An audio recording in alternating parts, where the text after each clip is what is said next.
मयत सरपंच संतोष देशमुख यांच्या हत्या प्रकरणामध्ये काल वाल्मिक कराडला 7 दिवसांची पोलीस कोठडी देण्यात आली।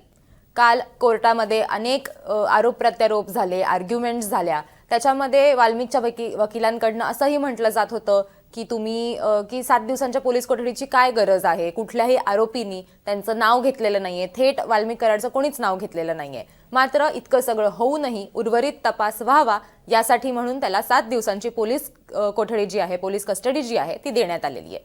पण वाल्मिक कराड बरोबर जो आरोपी आहे किंवा वाल्मिक कराडचा जो साथीदार आहे विष्णू चाटे, त्याला काल मध्यरात्री बीडच्या कारागृहातनं लातूरच्या कारागृहात हलवण्यात आलं।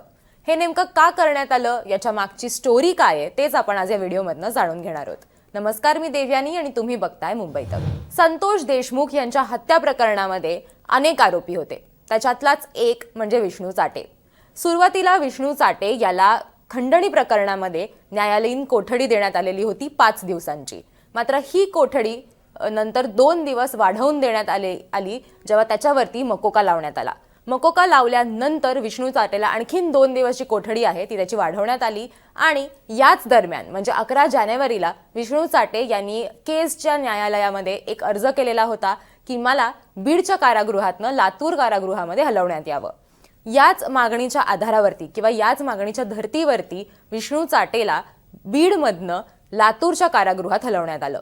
संतोष देशमुख यांच्या हत्या प्रकरणामध्ये एकंदरीतच आपण जर बघितलं तर वाल्मिक कराड याला काल 7 दिवसांची पोलीस कोठडी देण्यात आलेली आहे आणि विष्णू चाटे याला सुद्धा आता बीडमधनं लातूरमध्ये हलवण्यात आलेलं आहे। विष्णू चाटेला 18 तारखेला पुन्हा एकदा कोर्टात हजर करण्यात येणार आहे। कोर्टात हजर केल्यानंतर आता याच्या पुढे कसा तपास होतो हे बघायला पाहिजे। पण विष्णू चाटे याची कोठडी जी आहे ती न्यायालयीन कोठडी आहे, त्याच्यामुळे तो जामिनासाठी अर्ज करू शकतो। मात्र त्याला जामीन मिळेल की नाही हा प्रश्नच आहे, कारण मकोकामध्ये जामीन मिळणं हे प्रचंड अवघड असतं किंवा ते मकोका सिद्ध झालेला नसला, हे आरोप जरी त्यांच्यावरती लागलेले असले तरीही तपास अजून सुरू आहे, वाल्मिक कराडचा तपास अजून सुरू आहे। आणि मुळात जे सुरुवातीपासून म्हटलं जात होतं की वाल्मिक कराड चा जो संपर्क आहे किंवा वाल्मिक कराड या सगळ्याचा सूत्रधार आहे आणि वाल्मिक कराड सूत्रधार आहे हे समजून घेण्यासाठीच इतर आरोपी जे आहेत त्यांची चौकशी करायला हवी आणि त्याच्यातलाच एक म्हणजे विष्णू चाटे।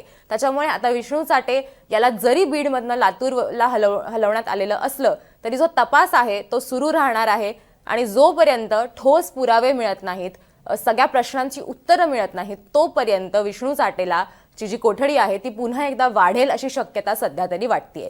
पण विष्णू चाटेनं 11 जानेवारीला जो अर्ज केला होता त्या अर्जाच्या धर्तीवरती काल मध्यरात्री त्याला साधारण बीडच्या कारागृहातनं लातूरच्या कारागृहात हलवण्यात आलं। या केसचे सगळे अपडेट्स तुम्हाला जर जाणून घ्यायचे असतील तर मुंबई तकला सबस्क्राईब करायला विसरू नका। त्याचबरोबर आमचे लाईव्ह असतील, आमचे व्हिडिओज असतील, या सगळ्यातनं तुम्हाला बीडचं ग्राउंड रिपोर्टिंगही बघायला मिळेल। त्याचबरोबर या केसचे सगळे अपडेट्सही तुम्हाला मिळत राहतील।